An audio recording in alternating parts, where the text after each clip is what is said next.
إن الحمد لله نحمده ونستعينه ونستغفره ونعوذ بالله من شرور أنفسنا وسيئات أعمالنا من يهده الله فلا مضل له ومن يضلل فلا هادي له وأشهد أن لا إله إلا الله وحده لا شريك له وأشهد أن محمدا عبده ورسوله يا أيها الذين آمنوا اتقوا الله حق تقاته ولا تموتن إلا وأنتم مسلمون يا أيها الناس اتقوا ربكم الذي خلقكم من نفس واحدة وخلق منها زوجها وبث منهما رجالا كثيرا ونساء واتقوا الله الذي تساءلون به والأرحام إن الله كان عليكم رقيبا يا أيها الذين آمنوا اتقوا الله وقولوا قولا سديدا يصلح لكم أعمالكم ويغفر لكم ذنوبكم ومن يطع الله ورسوله فقد فاز فوزا عظيما أما بعد فإن أصدق الحديث كتاب الله وأحسن الحديث حديث محمد صلى الله عليه وسلم وشر الأمور محدثاتها وكل محدثة بدعة وكل بدعة ضلالة وكل ضلالة في النار. சர்வ புகழும் புகழ்ச்சியும் எல்லாம் வல்ல அல்லாஹ் சுப்ஹானஹு தஆலாவுக்கே உரித்தாகட்டும். சலாமும் சலவாத்தும் இறுதி தூதர் பெருமானார் நபிகள் நாயகம் ஸல்லல்லாஹு அலைஹி வஸல்லம் அவர்கள் மீதிலும் அவருடைய வாழ்க்கை வழிமுறைகளை தங்களுடைய வாழ்க்கை வழிமுறைகளாக எடுத்து நடந்த உத்தம சஹாபாக்கள், தாபியீன்கள், தபஅ நல்லடியார்கள் நம் அனைவர்கள் மீதிலும் என்றென்றும் எப்போதும் உண்டாகட்டுமாக. புனிதமிக்க ஜும்மா கடமையினை நிறைவேற்ற வேண்டும் என்ற நல்ல நோக்கத்தோடு அல்லாஹ்வினுடைய இந்த மாளிகையிலே நாம் அனைவரும் நேரகாலத்தோடு ஒன்று குழுமியிருக்கிறோம்.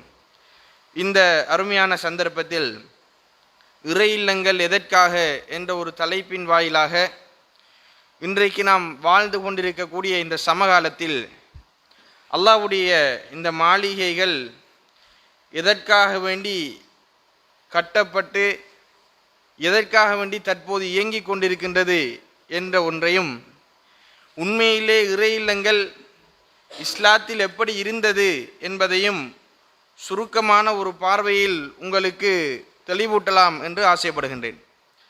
அன்புள்ள சகோதரர்களே, உண்மையிலே இன்றைய காலகட்டத்தை பொறுத்தவரைக்கும் பள்ளி வாயில்கள் எதற்காக அமைய பெற்றிருக்கிறது என்று ஒரு இடத்தில் நாம் கேள்வி கேட்டால், முதலாவது எதையும் சொல்லாமல் அவர் சொல்லுவது தொழுவதற்கு. வேறு எதற்கு அப்படின்னு கேட்டால் தெரியாதம்பர். வேறு எதற்கு அப்படின்னு ஒரு கேள்வி கேட்டால் தெரியாது என்ற ஒரு பதிலைத்தான் அநேக மாணவர்களிடத்திலிருந்து என்ன செய்ய முடியும், எதிர்பார்க்க முடியும். அதுக்கு என்ன காரணம் அப்படின்னு கேட்டால், பள்ளி வாயில்கள் அப்படித்தான் இன்றைக்கு இயங்கி கொண்டிருக்கின்றது. அது யாரின் மீது உள்ள தவறு அப்படி என்று கேட்டால் அதற்குள்ள ஒரு சில காரணங்களையும் நான் சொல்லுவேன் இன்ஷா அல்லாஹ். ஆனால் அன்புள்ள சகோதரர்களே, உண்மையில் பள்ளி வாயில்கள் உருவாக்கப்பட்டது எதற்காக அப்படி என்று கேட்டால், அல்லாஹ்வை வணங்குவதற்காக. அல்லாஹ்வுடைய வஹ்தானியத், அல்லாஹ் ஒருவன், அவனுக்கு இணை துணை இல்லை, அல்லாஹ் மாத்திரம்தான் வணங்கப்பட வேண்டும் என்பதற்காக ஒவ்வொரு பள்ளி வாயிலும் உருவாக்கப்பட வேண்டும். இப்போ இந்த பள்ளி வாயில் உருவாக்கப்படுவதற்கு முன்னாடி இந்த பிராந்தியத்தில் எவ்வளவு பள்ளி வாயில்கள் இருந்திருக்கும். அப்படி இருக்கும்போது ஏன் இப்படி ஒரு பள்ளி வாயில் கட்ட வேண்டும்? ஒரு கேள்வி வரும் தானே. ஒரு பள்ளி வாயில் புதிதாக கட்டப்படுகின்றது, என்ன நோக்கம்? அல்லாஹ்வை வணங்குவதற்கு. அல்லாஹ்வை வணங்குவதற்குரிய பள்ளி வாயில்கள் பல இருக்கும்போது ஏன் ஒரு பள்ளி வாயில் உருவாக வேண்டும்? அப்போது வணக்கம் என்று சொல்லக்கூடிய ஒன்று எப்படி இருக்கிறது அப்படி என்று ஒரு கேள்வி உருவாகும். அன்புள்ள சகோதரர்களே, அல்லாஹ் சுப்ஹானஹு வ தஆலா குர்ஆன்ல சொல்கிறான், வ அன்னல் மசாஜித லில்லாஹ், பள்ளி வாயில்கள் என்பது அல்லாஹ்வுக்கு மாத்திரம் உரித்தானது. ஃபலா ததுஉ மஅல்லாஹி அஹதா, அல்லாஹ்வோடு சேர்த்து இன்னும் ஒருவரை நீங்கள் அழைக்காதீர்கள் என்று அல்லாஹ்வுடைய குர்ஆன்ல அல்லாஹ் என்ன செய்கிறான், சொல்லுகிறான். அப்ப பள்ளி வாயில் யாருக்கு உரித்தானது என்ற ஒரு கேள்வி வரும்போது அதற்கான விடை அல்லாஹ்வுக்கு உரித்தானது. பள்ளி வாயில் அல்லாஹ்வுக்கு மாத்திரம் சொந்தமானது. ஒருவர் தனிப்பட்ட பொருளாதாரத்தில் முழு பள்ளியையும் கட்டியிருக்கலாம், ஆனால் அவருடைய எண்ணம் வக்ஃபுன் லில்லாஹி தஆலா, அல்லாஹ்வுக்காக ஒரு வக்ஃப் செய்து விட்டார். இது இவருடைய பள்ளி என்று அதுக்கு பிறகு சொல்ல இயலாது. அவருடைய பொருளாதாரத்தை செலவழித்து நன்மைக்காக ஒரு பள்ளி கட்டியிருக்கிறார். ஆனால் பள்ளி அவருடைய பேரை சொல்லி இன்னாருடைய பள்ளி இவர் தான் இருக்கணும், இவர் தான் தலைவராக இருக்கணும்னு கேட்டால் கிடையாது. அவர் அதற்கு உரித்தானவர், தகுதியானவர் தான் இருக்கலாம். இல்லாமல் அவருடைய பள்ளி என்று சொல்லி ஒரு சொத்துக்கு உரிமையை கொண்டாடுவதை போன்று பள்ளிக்கு உரிமையை கொண்டாட முடியாது. அப்ப அல்லாஹ் தஆலா பின்னாடி சொல்கிறான், ஃபலா ததுஉ மஅல்லாஹி அஹதா, அல்லாஹ்வோடு சேர்த்து இன்னும் ஒருவரை நீங்க அழைக்காதீர்கள். அப்ப இந்த வசனத்தினூடாக நாங்கள் என்னத்தை புரிஞ்சிக்கலாம் என்றால், அல்லாஹ்க்கு சுப்ஹானஹு தஆலாவை வணங்குவதற்காக நிறுவப்பட்ட பள்ளியில் அல்லாஹ் அல்லாமல் இன்னொருவர் அழைக்கப்படக்கூடாது. அப்படி அழைத்தால் அது எங்க போகும் என்று கேட்டால், அல்லாஹு தஆலா உலகத்தில் பெரும்பாவங்களில் முதன்மையானது என்று எதை பிரகடனம் செய்தானோ அந்த இணை வைப்புக்கும் நம்மளை கொண்டு போய் என்ன செய்து விடும், சேர்த்து விடும். இன்றைக்கு என்ன செய்கிறோம், பள்ளி வாயிலில் தொழுகிறோம், சூரத்துல் ஃபாத்திஹா ஓதுறோம். அதில் என்ன வருகிறது, ஈயாக்க நஅ்புது வ ஈயாக்க நஸ்தஈன், உன்னையே வணங்குகிறோம், உன்னிடத்தில் மாத்திரம்தான் உதவி தேடுகிறோம் என்று இங்கே ஜமாத்தா தொழுதாச்சு.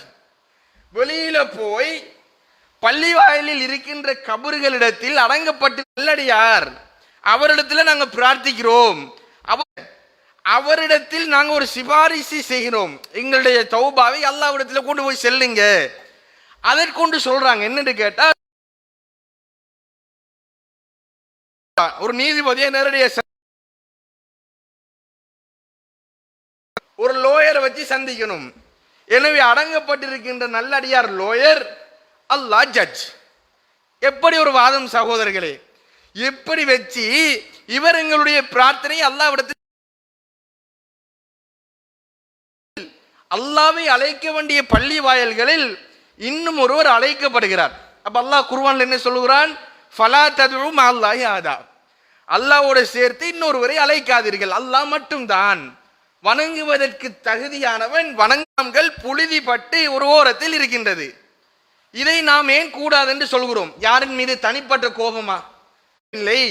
அதற்கு பின்னாடி வந்த தபை தாபின்கள் செய்யவில்லை, பின்னாடி வந்த நல்வழி நடந்த அறிஞர்கள் செய்யவில்லை. இரண்டாவது, இந்த பூமியில ரசூலுல்லாஹி ஸல்லல்லாஹு அலைஹி 3 ஆண்டுகள் என்ன செய்தார்கள், இந்த தஅவத்துடைய பிரச்சாரத்தை செய்தார்கள்.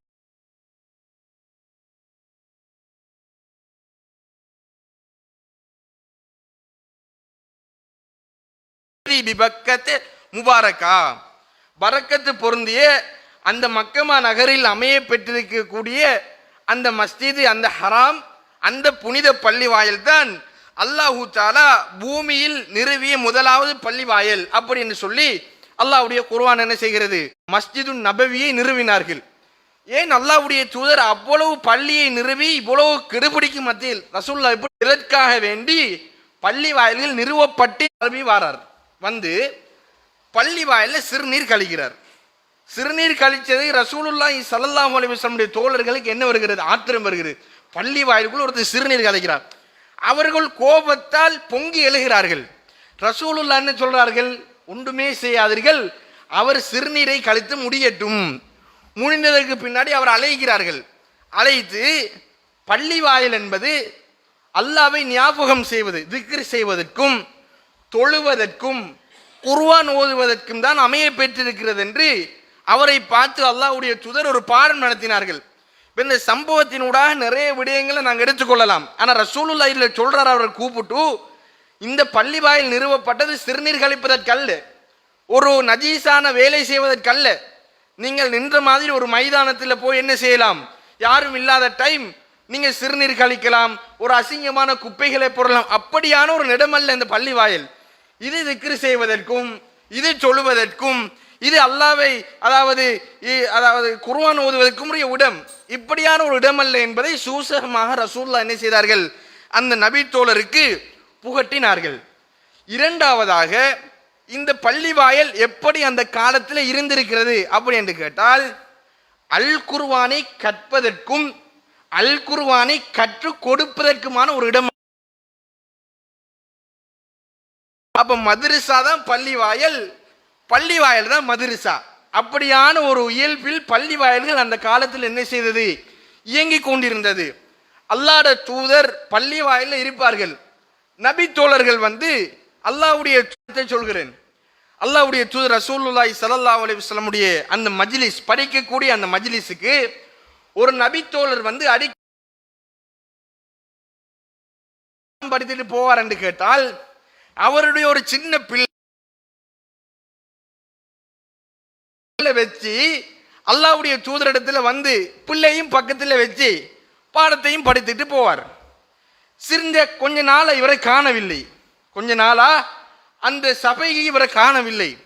ரசூலுல்லாஹி ஸல்லல்லாஹு அலைஹி வஸல்லம் அவர்கள் தோழர்களிடத்தில் கேட்பார்கள், தோழர்களே, நம்மளுடைய பள்ளி வாயிலுக்கு ஒருவர் வருவாரு, அவருடைய கைப்பிள்ளையை தூக்கி தோளுக்கு மேலே சுமந்துட்டு வந்து படித்து விட்டு போவாரு, எங்கப்பா ஆளை காணல அப்படின்னு சொல்லி கேட்பார். அன்புள்ள சகோதரர்களை, நபி தோழர்கள் சொல்லுவார்கள், யா ரசூலல்லாஹ், அவர் ஒரு கைப்பிள்ளையை தோளின் மீது சுமந்துட்டு வருவாரே, நாங்கள் நினைக்கிறோம் அந்த பிள்ளை மௌத்தாகிவிட்டது அப்படி என்று சொல்லி நபி தோழர்கள் சொல்லுவார்கள். ஒரு யூகத்தின் அடிப்படையில் சொர்க்கத்திற்கு போகும்போது உங்களுடைய பிள்ளை நீங்கள் தோளில் சுமந்து படிப்பதற்காக அழைத்து வந்தீர்களே, அந்த பிள்ளை வாருங்கள் தந்தை என்று சுவர்க்கத்தில் உங்களை அழைப்பதை நீங்கள் விரும்பவில்லையா தோழர் என்றார்கள். சகோதரர்களை, ஒரு பார்த்துட்டு போன வரலாறு சகோதரர்களே, இதுல இருந்து நாங்கள் நிறையத்தே படிப்பினையாக பெறலாம். ஒரு தந்தை மகனுக்கு இடையிலான உறவு, அந்த உறவு வீட்டில் மட்டுமல்ல, படிப்பில் அவர் செலவு செய்வது மட்டுமல்ல, தானும் கூட்டிட்டு வந்து அந்த மஜ்லிஸ்ல உட்கார்ந்து படிச்சுட்டு போற அளவுக்கு இருந்திருக்கிறது என்று சொன்னால், இறை இல்லங்கள் பயன்படுத்தப்பட்டது படிப்பதற்காகவும் பயன்படுத்தப்பட்டிருக்கிறது. எனவே அன்புள்ள சகோதரர்களே, இன்றைக்கு இந்த நிலை படு மோசமான ஒரு நிலை நம்முடைய சமூகத்தில். எல்லோரும் மனதில் கை வைத்து கேட்க வேண்டிய ஒரு கேள்வி, இன்றைக்கு பள்ளி வாயில்கள் அமைய பெற்று குர்ஆன் மதரசாக்கள் நடக்கிறது. ஒரு மௌலவியை நான் சந்திச்சேன். அவர் சொல்கிறார், மௌலவி, மிகப்பெரிய ஒரு ஆசை எனக்கு என்ன தெரியுமா, நான் குர்ஆன் மதரசா செய்யணும், பிள்ளைகளுக்கு ஓதி கொடுக்கணும். அதை எப்படி ஓதி கொடுக்கணும் என்று கேட்டால், எந்த இடத்துல ஓதி கொடுக்கணும், அதற்கு சன்மானமாக ஒரு ரூபாய் வாங்கக்கூடாது, அதுக்கு ஒரு ரூபாய் நேரத்தை செலவழித்து நன்மைக்காக வேண்டி செய்ய வேண்டும். ஆனால் துரதிர்ஷ்டம் மௌலவி, அவர் சொல்கிறார், கசப்பான ஒரு உண்மை, அப்படி நான் ஃப்ரீயா செஞ்சு பார்த்த ஒரு காலம், எல்லா மாணவர்களும் எல்லா பெற்றோர்களும் அசால்ட்டாக இருக்கக்கூடிய ஒரு நிலையை பார்த்தேன். பொடுபோக்கு.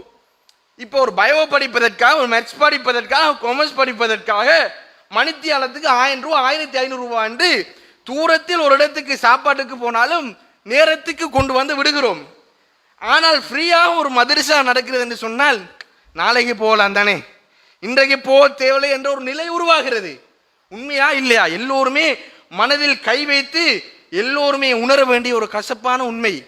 பிள்ளைகளுக்கு, சின்ன பிள்ளையில் குர்ஆன் ஓதுவதற்கு இன்றைக்கு நாம் எடுத்த பிரியத்தனம் என்ன? எத்தனை தடவைகள் இந்த மஸ்ஜிதில் குர்ஆனுடைய சிறப்பு சம்பந்தமாக சொல்லப்பட்டு அது எங்களுடைய காதுகளில் வந்தடைந்திருக்கின்றது.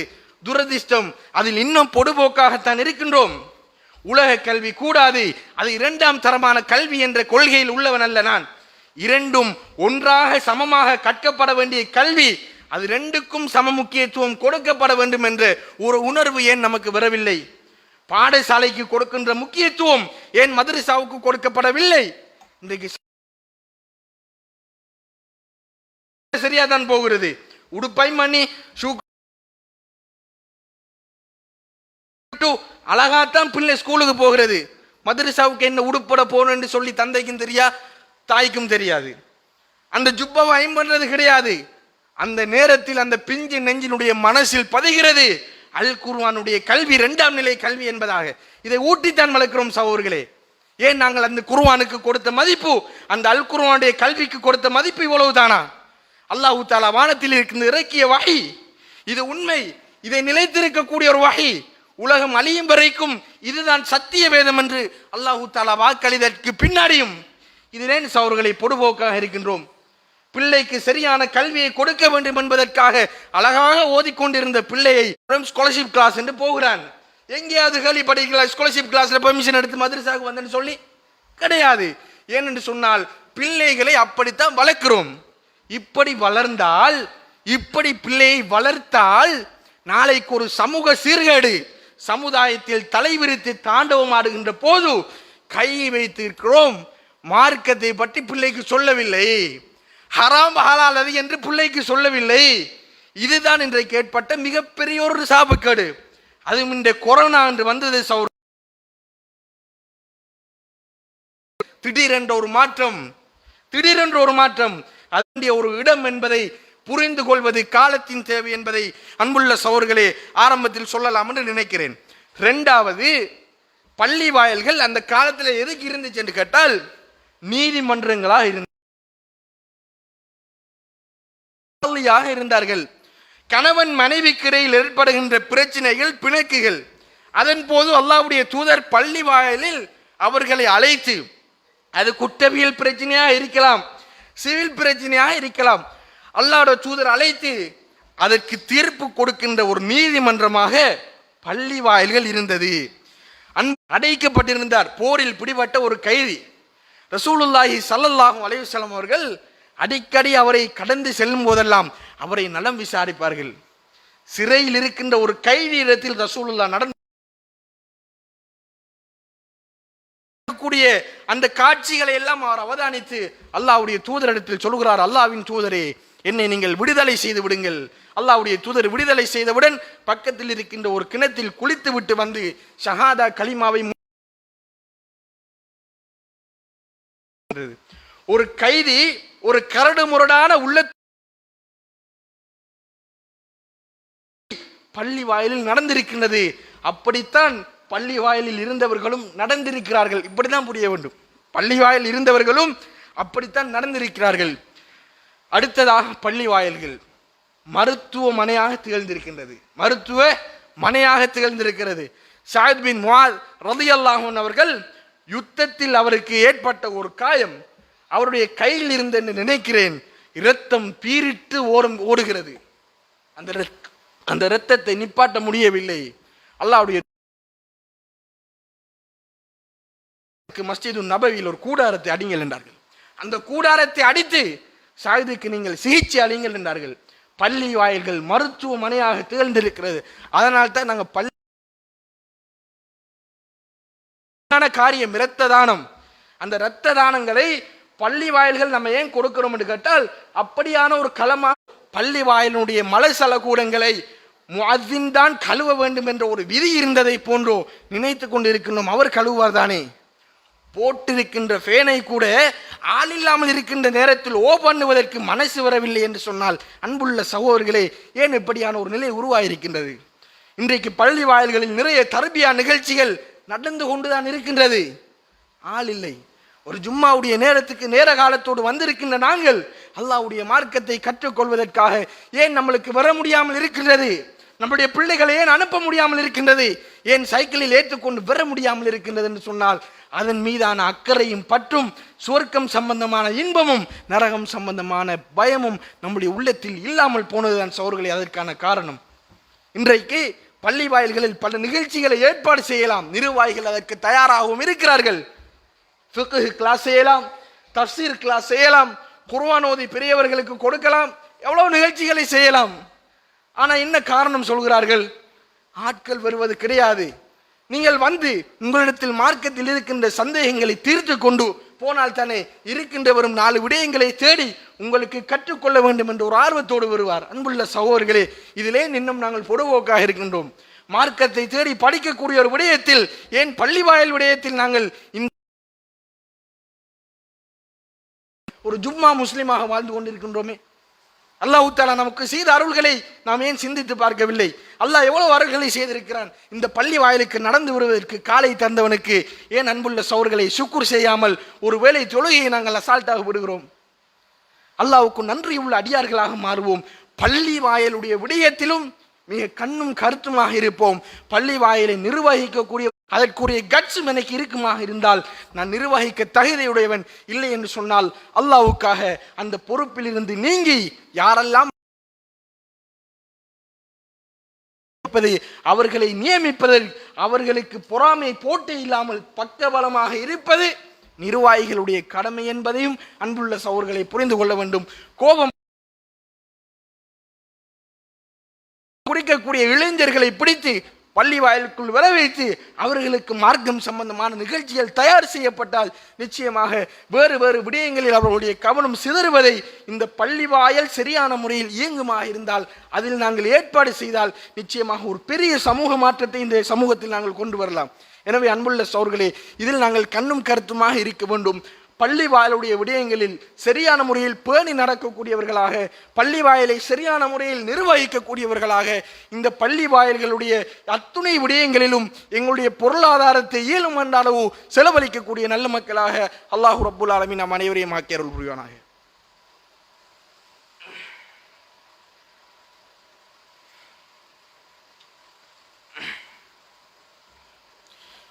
அல்ஹம்துலில்லாஹி ரப்பில் ஆலமீன் வஸ்ஸலாத்து வஸ்ஸலாமு அலா அஷ்ரஃபில் அன்பியாஇ வல் முர்சலீன் நபியினா முஹம்மதின் வ அலா ஆலிஹி வ ஸஹ்பிஹி அஜ்மஈன். அம்மா பஅத்.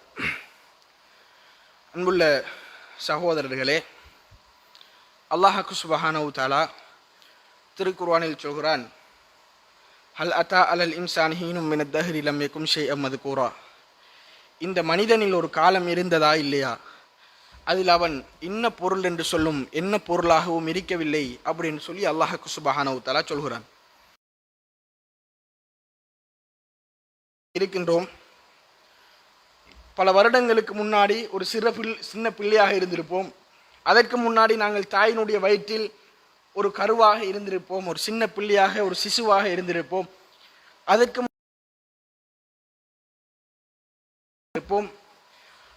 முன்னாடி நாங்கள் யார் அப்படி என்று கேட்டால் அதற்குரிய விரையை நாங்கள் சொல்ல மாட்டோம். சொல்கிறான், நாம் தந்ததிலிருந்து நீங்கள் செலவு செய்யுங்கள்.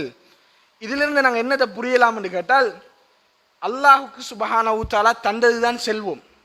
நம்மளுடைய திறமையால், நம்மளுடைய முயற்சியால், நாம போட்ட முதலினால் கிடைத்தது அல்ல. எத்தனை பேர் நமக்கு மேலால் முதல் போட்டு நமக்கு மேலால் முயற்சி செய்தும் கொடுக்காத பொருளாதாரத்தையும் சக்தியையும் அல்லாஹ் சுப்ஹானஹு தஆலா நமக்கு தந்திருக்கிறான் என்று சொன்னால் நிச்சயமாக அல்லாஹு தஆலா நம்ம சோதிக்கிறான். இந்த பொருளாதார விஷயத்தில் இவர் எப்படி நடந்திருக்கிறார் என்பதை அன்புள்ள சகோதரர்களே அல்லாஹ் சுப்ஹானஹு தஆலா சோதிக்கிறார். வாழுகின்ற காலப்பகுதியில் அல்லாஹு தஆலா நமக்கு தந்த செல்வங்களில் இருந்து நம்மளால் முடிந்த அளவு நாங்கள் தர்மம் செய்ய வேண்டும்.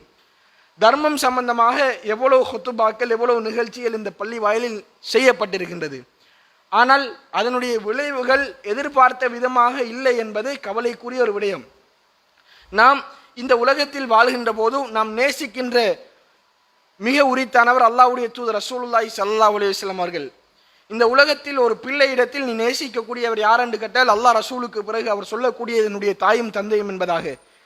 காலம் முழுக்க 10 மாதம் வயிற்றில் சுமந்த தாய், அவர் மரணிக்கும் வரைக்கும், அவர் ஒரு நிலையை அடையும் வரைக்கும் தோளில் சுமந்த தந்தை, இவர்களுக்காக ஒரு கடமைப்பட்ட ஒரு பிள்ளையாக இந்த உலகத்தில் நாங்கள் வாழ்ந்திருக்கின்றோம். இந்த உலகத்தில் இருக்கின்ற தாயோ தந்தையோ மரணித்திருக்கலாம். அவர்களுக்கு நாங்கள் செய்யக்கூடிய கைங்கரியம் என்னென்று கேட்டால் ரசூலுல்லாஹி ஸல்லல்லாஹு அலைஹி வஸல்லம் அவர்கள் சொல்கிறார்கள், இதா மாத்தல் இன்சான் இல்லா மின் ஸலாஸ், எல்லா அமலும் துண்டிக்கப்பட்டுவிடும் 3 அமல்களை தவிர்த்தார்கள். இல்லாமின் சதகத்தின் ஜாரியா, அவர் செய்த நிலையான தர்மம், இல்முன் யுன்தஃபு பிஹி, அவர் கற்ற பிரயோசனமான கல்வி, அமல் வலதுன் சாலிஹுன் யதுலஹு, அவருக்காக பிரார்த்தனை செய்யக்கூடிய சாலிஹான குழந்தை என்றார்கள். எனவே நாம் எங்களுடைய தாய் தந்தையர்கள் பெற்றோர்களுக்காக பிரார்த்தனை செய்தால் அந்த பிரார்த்தனை அல்லாஹ் சுப்ஹானஹு தஆலா அவர்களுடைய மன்னரைக்கு அனுப்புவான். அதே போன்று எங்களுடைய தாய் தந்தையர்களுக்காக நாங்கள் தர்மம் செய்தால் அதையும் அல்லாஹ் சுப்ஹானஹு தஆலா ஏற்றுக்கொள்வான். ரசூலுல்லாஹி ஸல்லல்லாஹு அலைஹி வஸல்லம் இடத்தில் ஒரு நபி தோழர் வருகிறார். வந்து, அல்லாஹ்வுடைய தூதரே, நான் வெளியூருக்காக ஒரு பிரயாணம் போனேன், வந்து பார்த்தேன் என்னுடைய தாய் மரணித்து விட்டார்கள். நிச்சயமாக அவள் உயிரோடு இருக்கும்போது நான் பக்கத்தில் இருந்திருந்தால் தர்மம் சம்பந்தமாக ஏதாவது எனக்கு வசியத் செய்திருப்பார்கள். அல்லாஹ்வின் தூதரே, என் தாயின் பேரில் நான் ஏதாவது தர்மம் செய்யட்டுமா என்று கேட்கிறார்கள். ரசூலுல்லாஹி ஸல்லல்லாஹு அலைஹி வஸல்லம் அவர்கள் சொல்கிறார்கள், தாராளமாக நீ தர்மம் செய்துவிடு, அந்த தர்மம் உன் தாய்க்கு போய் சேரும் என்றார்கள். அல்லாஹ்வுடைய தூதரே, என்னத்தில் இருக்கக்கூடிய மெஹ்ராப் என்று சொல்லக்கூடிய தோட்டத்தை என் தாய்க்காக நான் தர்மம் செய்கிறேன், அதற்கு உங்களை நான் சாட்சியாக ஆக்கிறேன் அல்லாஹ்வுடைய தூதரே என்றார்கள். இந்த மெஹ்ராப் என்று சொல்லக்கூடிய தோட்டத்துக்கு 2 விளக்கம் சொல்கிறார்கள். ஒன்று, பழங்கள் செழித்து காய்க்கக்கூடிய ஒரு மரத்துக்கு மிஹ்ராப், அந்த தோட்டத்துக்கு மிஹ்ராப் என்று சொல்கிறார்கள். அந்த தோட்டத்தினுடைய பெயரும் மிஹ்ராப் என்று சொல்கிறார்கள். 2 கருத்து இருக்கிறது. எதுவாக இருந்தாலும் ஒரு விலை மதிப்பான ஒரு தோட்டத்தை தாயினுடைய பேரில் மரணித்ததற்கு பின்னாடி இந்த நபி தோழர் என்ன செய்திருக்கிறார், தர்மம் செய்திருக்கிறார் என்று சொல்லக்கூடிய சம்பவத்தை நாங்கள் பார்க்கலாம். எனவே அந்த தோட்டங்கள் இந்த தாயின் பேரில் செய்யக்கூடிய நிரந்தரமான தர்மங்கள், எங்களுடைய பேரில் செய்யக்கூடிய நிரந்தரமான தர்மங்கள் நிச்சயமாக எங்களுடைய மண்ணறைக்கு வந்து சேரும் என்பதில் இரண்டாம் கருத்துக்கு இடம் கிடையாது. நாம் நிலையான தர்மம் செய்கின்றோம். இந்த நிலையான தர்மத்திற்கு ஒரு உதாரணம் சொல்லி இந்த ஹுத்பா உரைக்கு முற்றுப்புள்ளி வைக்கலாம்னு நினைக்கின்றேன். நாம் என்ன செய்கிறோம்? நிலையான தர்மம் செய்கிறோம். ஒரு என்ன இப்படி நாங்கள் நிலையான தர்மம் செய்கிறோம். இதனுடைய பெருமதியை நாங்கள் சரியா உணர்றதில்லை. இந்த நிலையான தர்மம் அதோட முடிஞ்சிடும் அப்படின்னு சொல்லி ஒரு சில விடயங்களில் நாங்கள் குறுகிய வட்டமாகத்தான் யோசிக்கிறோம். ஒரு உதாரணம் சொல்கிறேன், லேசாக புரிந்து கொள்வீர்கள். அன்புள்ள சகோதரர்களே, உஸ்மான் ரலியல்லாஹு அன்ஹு அவர்கள் மக்கமா நகரில் இருந்து மதீனா நகருக்கு ரசூலுல்லாஹி ஸல்லல்லாஹு அலைஹி வஸல்லம் அவர்கள் போனதோடு ஹிஜ்ரத் போகிறார்கள். ஹிஜ்ரத் போன நேரத்தில் ஒரு நேரத்தில் மதீனா நகரத்தில் இருக்கின்ற மக்களுக்கு தண்ணீர் பஞ்சம் ஏற்படுகிறது. தண்ணீர் பஞ்சம். அல்லாஹ்வுடைய தூதர் ரசூலுல்லாஹி ஸல்லல்லாஹு அலைஹி வஸல்லம் அவர்கள் மிம்பர்ல ஏறி சொல்கிறார்கள், மதீனா நகரத்தில் இருக்கக்கூடிய இந்த முஸ்லிம் உம்மத்து தண்ணீர் தாகத்துக்காக தவிக்கிறார்கள். ஒரு யூதனுடைய கிணறு இருக்கிறது, அந்த கிணற்றில் மாத்திரம் அல்லாஹ் சுப்ஹானஹு வ தஆலா தண்ணீரை ஊற்றச் செய்து கொண்டே இருக்கின்றான். அதில் மட்டும்தான் தண்ணி வருகிறது. அந்த கிணற்றை யார் அல்லாஹ்வுக்காக வாங்கி வக்ஃப் செய்கிறாரோ அவர் சுவர்க்கம் போவதற்கு நான் உறுதிமொழி அளிக்கிறேன் என்று ரசூலுல்லாஹ் சொல்கிறார்கள். அல்லாஹ் தஆலா வணிகம் சம்பந்தமான திறமையை உஸ்மான் ரலியல்லாஹு அன்ஹு அவர்கள் போன்ற நபி தோழர்களுக்கு கொடுத்திருந்தான். உஸ்மான் ரலியல்லாஹு அன்ஹு அவர்கள் அந்த யூதனிடத்துல போய் சொல்கிறார்கள், இந்த கிணற்றை நீ எங்களுக்கு தான், உனக்கு எவ்வளவு தங்க காசு வருமோ உங்களுக்கு நான் தந்து விடுகிறேன். யூதர்கள் இன்று மட்டுமல்ல அன்றிலிருந்து சத்திரதாதிகள் முஸ்லிம்களுக்கு எப்படி அநியாயம் செய்ய வேண்டும் என்பதை யோசித்துக் கொண்டே இருப்பார்கள். அந்த யூதன் சொல்கிறான், இல்ல தர முடியாது என்று. மிகவும் வாதம் போகிறது. உஸ்மான் ரலியல்லாஹு அன்ஹு சொல்கிறார்கள், சரி பிரச்சனை இல்லை, ஒரு முடிவுக்கு வருவோம். அப்ப யூதன் சொல்கிறான், ஒரு நாளைக்கு நீங்கள் தண்ணீர் எடுக்கணும், 2வது நாள் தண்ணீர் தர முடியாது, ஒரு நாள் விட்டு ஒரு நாள் தான் நீங்க என்ன செய்யலாம், கிணற்றில் தண்ணி அள்ளலாம் என்று. சரி என்று உஸ்மான் ரலியல்லாஹு அன்ஹு அவர்கள் முஸ்லிம்கள் இடத்துல போய் சொல்கிறார்கள், 2 நாளைக்கு தேவையான தண்ணீரை நிரப்பி கொண்டு வாங்க. அப்ப யூதன் நினைக்கிறான் 2வது நாள் முஸ்லிம்கள் காலில் வந்து விழுந்து கெஞ்சுவாங்கன்னு சொல்லி யாருமே தண்ணீர் எடுக்க போகவில்லை. அப்போது யூதன் வந்து உஸ்மான் ரலியல்லாஹு அன்ஹு வீட்டை தட்டுகிறான். தட்டி, நீ இன்னும் கொஞ்சம் காசத்தா, இந்த முழு கிணற்றையும் நான் ரசூலுல்லாஹ் மிம்பர்ல சொன்னார்கள், யார் சுவர்க்கத்துக்கு நாம் பொறுப்பு பண்ணார்கள். யாருடைய வார்த்தை? அல்லாஹ்வுடைய தூதருடைய வார்த்தை. வாக்கு பொய்யாகுமா? பொய் ஆகாது. அன்புள்ள சகோதரர்களை, கிணற்றை வாங்கி வக்ஃப் செய்தார். எல்லோருமே தாகத்துக்கு தண்ணீர் அருந்தினார்கள். இது முடிந்து விட்டது. என்ன தெரியுமா ஆச்சரியம்? இன்றைக்கும் மதீனா நகரில் அந்த கிணறு ஊற்றெடுத்து கொண்டு இருந்து அந்த கிணற்றில் இருந்து ஒரு பெரும் பேரீச்சம் மர தோட்டத்திற்கே தண்ணீர் போகிறது. தண்ணீர் போய் அந்த பேரீச்சம்பழங்களை விட்டு அந்த மரத்தில் இருந்து வரக்கூடிய வருவாயிலிருந்து, அன்புள்ள சகோதரர்களே, நீங்கள் சவுதியில பார்க்கலாம், ஒரு பெரிய மோலை கட்டினார்கள். அந்த மோல்ல இருந்து வரக்கூடிய வருமானங்கள் இதை எடுத்து பேங்க் உஸ்மான் அப்படி என்று சொல்லி ஒரு பேங்க் இருக்கிறது. சவுதி அரேபியாவுக்கு போனவர்களுக்கு தெரியும். பேங்க் உஸ்மான் பிரபலியமான ஒரு வங்கி. இந்த பேங்கை கட்டினார்கள். இந்த பேரீச்சமர தோட்டத்தில் இருந்து வரக்கூடிய வருவாய், அந்த மோலில் இருந்து வரக்கூடிய வருவாய், இந்த பேங்க் உஸ்மானில் இருந்து வரக்கூடிய வருவாய், எல்லாத்தினுடைய லாபத்தையும் எடுத்து இன்றைக்கு வரைக்கும் சோமாலியா போன்ற நாடுகளில் முஸ்லிம் மக்கள், வறுமைப்பட்டு இருக்கக்கூடிய மக்களுடைய கல்வி தேவை, உணவு தேவைகளை பூர்த்தி செய்யக்கூடியதாக இருக்கிறது என்று சொன்னால், அன்புள்ள சகோதரர்களே, உஸ்மான் ரலியல்லாஹு அன்ஹு அவர்கள் மரணித்து இன்றைக்கு 1400 சொச்சம் வருடம்.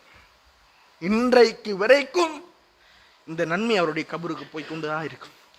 இதான் சதக்கா ஜாரியா. நாம நினைச்சிருப்போம் இவ்வளவுதான் இருக்கும் என்று சொல்லி. அல்லாஹு தஆலா எப்போதெல்லாம் அதை நிலையாக வைப்பானோ அந்த நன்மை போய்கொண்டே இருக்கும். சகோதரர்களே, அதில் மிக உன்னதமான ஒரு நிலை என்னென்று கேட்டால் மஸ்ஜிதுகள். மஸ்ஜிதுகளுக்கு நாங்கள் தான தர்மங்கள் செய்வது, அதற்காக எங்களுடைய காசுகளை நாங்கள் செலவழிப்பது.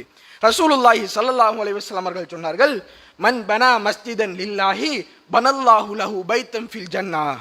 யார் அல்லாஹ்வுக்காக வேண்டி ஒரு பள்ளி வாயிலை கட்டுவாரோ அல்லாஹு தஆலா அவருக்காக சுவர்க்கத்தில் ஒரு வீட்டை கட்டுகிறான். ரசூலுல்லாஹ்வுடைய ஹதீஸ். நம்ம எல்லாருக்குமே ஆசை பள்ளி வாயில்கள் கட்டணும் என்பதாக. ஆனால் அதற்குரிய போதிய அளவு பொருளாதாரம் ஒரு பள்ளி கட்டுற அளவுக்கு நம்மளுக்கு கிடையாது. நல்ல ஒரு எண்ணம் இருக்கின்றது, அல்லாஹு தாலா கூலி தருவான். ஆனால் எங்களிடத்தில் இருக்கின்ற ஒரு சிறிய பொருளாதாரத்தையாவது பள்ளி வாயிலுக்கு கொடுத்தோம் என்று சொன்னால், எப்போதெல்லாம் அந்த பள்ளி வாயில் இந்த பூமியில் இருக்குமோ அதில் தொழுகின்ற தொழுகைகளுடைய நன்மை, அதில் நடக்கின்ற நன்மையான காரியங்கள், எல்லா நன்மைகளையும் அல்லாஹு தாலா நம் மௌத்தானாலும் கபருக்கு கொண்டு போய் சேர்ப்பான் சோர்களே. அதனால் பள்ளி வாயில்களுடைய தேவைகளை தேடி தேடி பூர்த்தி செய்வது நம்மளுடைய தார்மீக கடமை. அதை நாங்கள் நன்றாக புரிந்து கொள்ள வேண்டும். அதன் அடிப்படையில் அன்புள்ள சகோதரர்களே, இந்த பள்ளி வாயில் அல்லாஹு தாலா மிக அழகான முறையில் நம்மளுக்கு வடிவமைத்து தந்திருக்கின்றான். வெயில் வெளுத்து கொட்டக்கூடிய இந்த காலத்தில் எவ்வளவு குழுகுழுப்பாக ஏசிக்குள்ள நாங்கள் இருக்கிறோம். அல்லாஹு தாலா அவ்வளவு அருள்களை நமக்கு செஞ்சிருக்கிறான். எனவே இந்த பள்ளி வாயிலில் மிகவும் ஒரு தேவையான ஒரு காரியம் இருக்கின்றது. இதற்காக வேண்டி அடிக்கடி சொல்லப்பட்டிருக்கும், ஒரு சோலார் பவர் பூட்டுவதற்காக வேண்டி மிகவும் அவர்கள் கஷ்டப்பட்டு சில தொகைகளை 2/3 பங்கு தொகைகளை கலெக்ட் பண்ணி விட்டார்கள். இந்த 1/3 பங்கு தான் இருக்கின்றது சகோதரர்களே. இதை நாம் நிச்சயமாக பூர்த்தி செய்வோமாக இருந்தால் நம்மளால் முடியும். இன்றைய ஜும்மாவினால் முடியும். மொத்தமாக அந்த காசை கொடுத்து விட்டோம் என்று சொன்னால் அல்லாஹு தாலா அவ்வளவு அருள்களை நமக்கு செய்திருக்கிறான். நாம் செய்யக்கூடிய தர்மங்கள் நமக்கு தெரியாது சகோதரர்களே. நம் மௌத்தானாலும் இந்த பள்ளி வாயிலுடைய நன்மைகள் நமக்கு வந்து சேரும். நம்மளை பெற்றெடுத்த தாய், நம்மளை தோளில் சுமந்த தந்தை, மரணித்த அவர்களுடைய பெயர்களில் தர்மம் செய்வதற்கு நாங்கள் முந்துவோம். ஒவ்வொரு நாளும் பள்ளிக்கு வருகின்ற போது வெள்ளிக்கிழமைகளில் இருக்கின்ற ஒவ்வொரு மக்களும் ஒரு 50 ரூபாயை பள்ளி உண்டியலில் நிர்வாக தேவை செலவுகளுக்காக நாங்கள் போட்டோம் என்று சொன்னால், நிச்சயமாக ஒவ்வொருவரும் போட்டோம் என்று சொன்னால் எவ்வளவு இலகுவாக இந்த பள்ளி வாயில்களை ரன் பண்ணுவதற்கு ஒரு உதவியாக இருக்கும். எனவே அன்புள்ள சகோதரர்களே, அல்லாஹு தாலா நமக்கு தந்திருக்கக்கூடிய பொருளாதாரங்கள் நம்மளை நிறைய விடயங்களிலிருந்து பாதுகாக்கும். பொருளாதாரத்தை பதுக்கி வைத்து தர்மம் செய்யாமல் இருந்தோம் என்று சொன்னால் நிச்சயமாக அல்லாஹு தாலா சில வேளை அதன் மூலமாக பெரிய சோதனைகளை ஏற்படுத்தி விடுவான். நாம் கொடுக்கக்கூடிய ஒரு 10,000 ரூபாய் காசு 10 லட்சம் ரூபாய் எக்ஸிடென்ட், அதன் மூலமாக உடையக்கூடிய கையினுடைய உடைவு, அதன் மூலமாக நாங்கள் செல்லுகின்ற ஆபத்தான பாதைகளை விட்டும் அல்லாஹு தாலா நம்மளை பாதுகாப்பான். எனவே அன்புள்ள சகோதரர்களே, இந்த பள்ளி வாயில்கள் அல்லாஹ்வுடைய பள்ளி வாயில், இதற்காக வேண்டி செலவழிப்பது நம்முடைய மண்ணறையை விசாலமாக்கும், அதற்கு நன்மைகளை கொண்டு வந்து சேர்க்கும். எனவே அன்புள்ள சகோதரர்களே, பள்ளி வாயில்கள் உருவாகியதெல்லாம் அல்லாஹ்வை வணங்குவதற்கு மாத்திரம்தான். பள்ளி வாயில்கள் வெறுமனே தொழக்கூடிய இடம் மாத்திரமல்ல.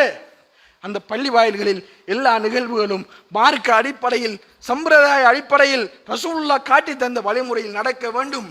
ஒரு சமூக சீர்கேட்டில் இருந்து சமுதாயத்தை மீட்டெடுப்பதாக இருந்தால் பள்ளி வாயில்கள் அதற்கு மும்முரமான ஒரு கேந்திர நிலையமாக இருக்க வேண்டும்.